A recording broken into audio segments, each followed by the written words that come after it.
Hello friends, welcome to my YouTube channel. दोस्तों, इस video में हम लोग बात करेंगे दो मेन बोर्ड आईपीओ के बारे में। दोनों आईपीओ का हम लोग कंपैरिजन करेंगे। एक है प्लाजा वायर्स आईपीओ और दूसरा आईपीओ जो है वो भी करेंटली एक्टिव है आईपीओ। तो दोनों आईपीओ को वन बाय वन देखेंगे हम लोग दोस्तों। चलिए इस वीडियो को स्टार्ट करते हैं। प्लाजा वायर्स के बारे में सबसे पहले बात करते हैं। प्लाजा वायर्स कैसा है, क्या इस कंपनी में हमें अप्लाई करना चाहिए या नहीं करना चाहिए। तो दोस्तों, ये प्लाजा वायर्स लिमिटेड जो कंपनी है, ये मेन बोर्ड आईपीओ की कंपनी है। मतलब इसका आईपीओ जो है दो कैटेगरी में आईपीओ आता है, मेन बोर्ड या एसएमई। एसएमई आईपीओ वो आईपीओ होते हैं जिनका जो इशू प्राइस होता है वो 50 करोड़ के आसपास रहता है और उससे कम का रहता है। और जो मेन बोर्ड आईपीओ होते हैं इनका इशू 50 करोड़ से ज़्यादा का रहता है। तो ये जो आईपीओ का इशू प्राइस है वो आप देख सकते हो 71 करोड़, 71 करोड़ 28 लाख का है। और पूरा ये फ्रेश इशू है। फ्रेश इशू का मतलब नए शेयर मार्केट में लाए जा रहे हैं। जो प्रमोटर्स होते हैं, स्टेक होल्डर होते हैं, वो अपने शेयर इस आईपीओ में नहीं बेच रहे हैं, बस नए शेयर्स और एडिशनल ऐड हो रहे हैं। तो ये क्यों होता है क्योंकि नए नए जगह पे सेंटर बढ़ते हैं, तो इसलिए नया शेयर भी आता है। जो आईपीओ का प्राइस रखा गया है दोस्तों वो 51 से 54 रुपये तक रखा गया है। 51 रुपीज़ लोअर कैप है, 54 रुपीज़ अपर कैप है और एक लॉट में आपको 277 शेयर मिलेंगे। ये आईपीओ 29 सितंबर से स्टार्ट हुआ था, 5 अक्टूबर तक ये आईपीओ रहेगा मार्केट में। तो अभी जो आईपीओ का जो ग्रे मार्केट प्रीमियम चल रहा है वो 12 रुपये चल रहा है। 54 रुपये इशू प्राइस है। तो अभी जो आपको प्रॉफिट हो सकता है एक लॉट पे, आपको मैं बता दूं 22% के अराउंड आपको प्रॉफिट मिल सकता है। तो ये हो गया प्लाजा वायर्स आईपीओ के बारे में दोस्तों। इसका डेट मैं आपको पूरा बता दे रहा हूँ। तो 5 तारीख तक ये आईपीओ रहेगा, 29 सितंबर से खुला है। 10 तारीख को इसका अलॉटमेंट आएगा, 10 अक्टूबर को। अगर आपके आईपीओ में अलॉटमेंट नहीं आते हैं इस आईपीओ में, तो आपके पैसे आपके अकाउंट में 11 अक्टूबर तक आ जाएंगे। अगर आपका अलॉटमेंट आ जाता है तो आपके डीमैट अकाउंट में शेयर 12 अक्टूबर तक आ जाएगा और लिस्टिंग का जो डेट है 13 अक्टूबर है। तो 13 अक्टूबर को ये आईपीओ लिस्ट होगा। तो ये है दोस्तों, प्रमोटर का जो होल्डिंग है वो आपको 100% के आसपास का है। तो ये ध्यान रखना है। फिर नेक्स्ट चलते हैं दोस्तों। कितना आपको पैसे लगाने हैं, तो एक लॉट में आपको 14,958 रुपये लगाने हैं, तब जाके आपको एक लॉट मिलेगा एज ए रिटेल इन्वेस्टर। तो ये ध्यान में आपको रखना है। मैंने आपको बता दिया था। कंपनी के बारे में थोड़ा सा डिटेल में आपको बता देते हैं कंपनी क्या काम करती है। तो नाम से ही पता चल रहा है, वायर्स मतलब केबल्स की कंपनी है। केबल्स बनाती है और सेल करती है, मतलब मैन्युफैक्चर और सेल करती है वायर्स का। और भी बहुत ज़्यादा एलुमिनियम केबल्स हुआ या फास्ट मूविंग इलेक्ट्रिकल इक्विपमेंट हुआ, ये सब का भी सेल करती है ये कंपनी। तो कंपनी का फाउंडेशन बहुत अच्छा हुआ था।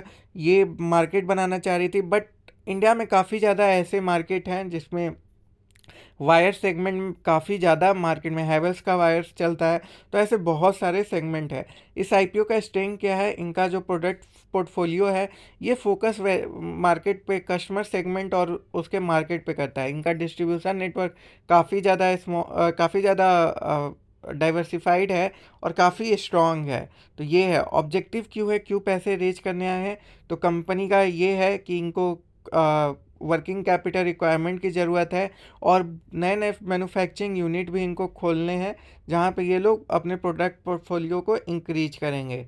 अभी तक जो सब्सक्रिप्शन हुआ है वो मैं बता देता हूँ दोस्तों। ये आईपीओ का फर्स्ट दिन ही फुल्ली सब्सक्राइब हो गया था। रिटेल में दोस्तों देखो आप, रिटेल में जो सब्सक्रिप्शन हुआ है वो 27 टाइम से भी ज़्यादा का हो चुका है। तो ऑलरेडी ये फुल्ली सब्सक्राइब है दोस्तों। नॉन रिटेल में 4.80। क्यूआईबी में भी खाता नहीं खुला है। क्यूआईबी में भी ये शेयर जैस क्यूआईबी ऐसे लास्ट डे में ही सब्सक्राइब करते हैं, तो लास्ट डे में काफ़ी ज़्यादा सब्सक्रिप्शन होने के चांसेज है। सबसे मोस्ट इम्पॉर्टेंट है इसका फाइनेंशियल कैसा है। तो फाइनेंशियल हम लोग देख लेते हैं। तो फाइनेंशियल में सबसे पहले बात करेंगे रिवेन्यू के बारे में। तो 2021 में रिवेन्यू जो था वो 145 करोड़ का था। 2022 में 176 करोड़ का हुआ। 2023 में 182 करोड़ का हुआ। तो ईयर ऑन ईयर वाइज अगर आप देखोगे तो इंक्रीज हुआ है। इंक्रीज हालांकि कुछ ज़्यादा इंक्रीज नहीं हुआ है, काफ़ी ज़्यादा कम इंक्रीज हुआ है। वहीं पे प्रॉफिट आफ्टर टैक्स भी देखेंगे तो वो भी 4.24 करोड़ था, फिर उसके बाद 5.95 करोड़ हुआ, फिर 7.51 करोड़ हुआ। तो ईयर ऑन ईयर इंक्रीज हुआ है, बट उतना ज़्यादा इंक्रीज नहीं हुआ है दोस्तों। अगर बात करें इसका बोरोइंग का, मतलब उधार कितना है कंपनी पे, तो कंपनी पे उधार भी 3 साल में लगभग सेम ही रहा है। तो ये रहा दोस्तों आईपीओ के बारे में। आईपीओ के रजिस्ट्रार के बारे में बता दें तो कैफिन टेक्नोलॉजी लिमिटेड इसका रजिस्ट्रार है। इसका मतलब इसी के वेबसाइट पे आपको जाके अपना अलॉटमेंट स्टेटस चेक करना होगा 10 तारीख को, जिस दिन इसका अलॉटमेंट आएगा।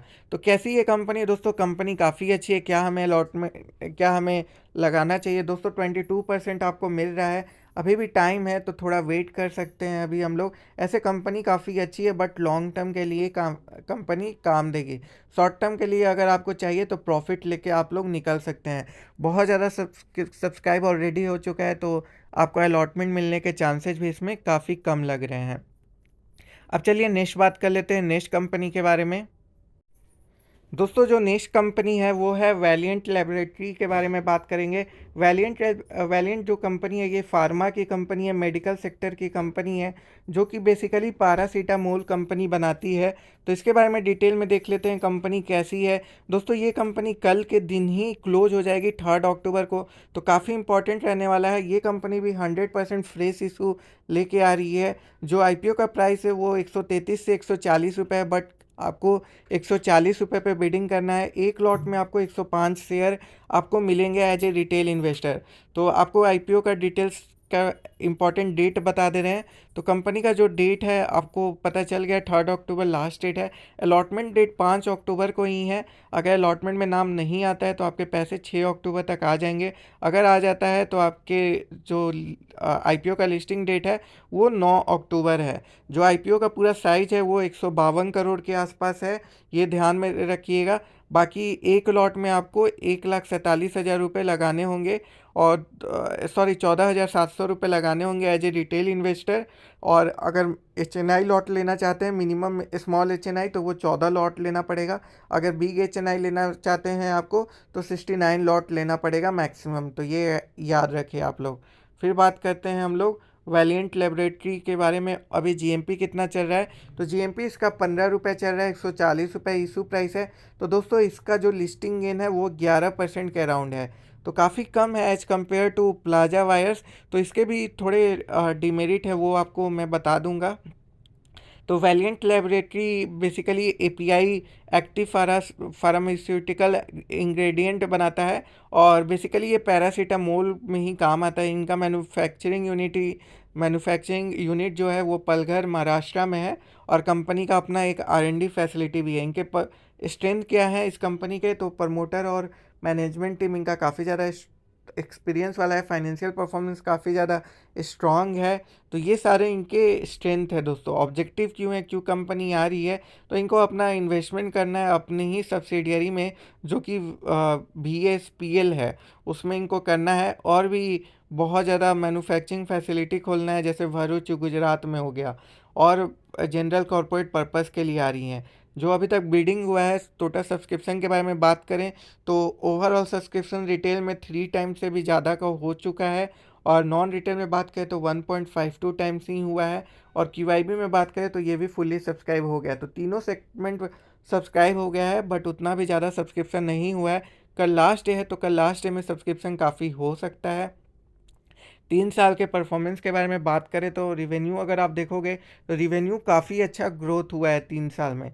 वहीं प्रॉफिट आफ्टर टैक्स देखोगे तो प्रॉफिट आफ्टर टैक्स वहीं रह गया। पीएटी सेम है, पीएटी जो पहले था वही है। आप यहाँ पे देख सकते हो 30 करोड़ 2021 में था, 2023 में भी उतना ही है।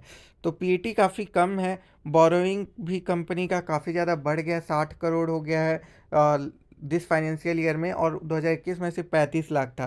कंपनी का जो रजिस्ट्रार है वो link in time India private limited है। तो दोस्तों क्या इस कंपनी में हमें अप्लाई करना चाहिए? दोस्तों आपका जो पहला प्रेफरेंस होना चाहिए वो प्लाजा वायर्स का होना चाहिए। प्लाजा वायर्स हालांकि काफ़ी ज़्यादा सब्सक्रिप्शन हो चुका है, लेकिन इस पे ज़्यादा फोकस होना चाहिए। सेकेंड आपको वैलिएंट पे भी आपको एक लॉट अगर आप चाहो तो लगा सकते हो, बट दोनों में से सबसे अच्छा प्लाजा वायर्स ही दिख रहा है। वैलिएंट का जो ROCE है, रेट ऑफ कैपिटल एक्सपेंडिचर, ये भी काफ़ी लो है। पीएटी भी इसका जो है एकदम बिल्कुल सेम है। प्लाजा वायर्स हालांकि थोड़ा अच्छा परफॉर्मेंस किया है। तो ये है दोस्तों, आई होप आपको वीडियो पसंद आया होगा, काफ़ी चीज़ें क्लियर हो गई होंगी। अगर नहीं है तो आप कमेंट बॉक्स में पूछ सकते हैं। Thank you for watching my video. If you are new to my channel please do like and subscribe my channel. Thank you. जय हिंद, वंदे मातरम।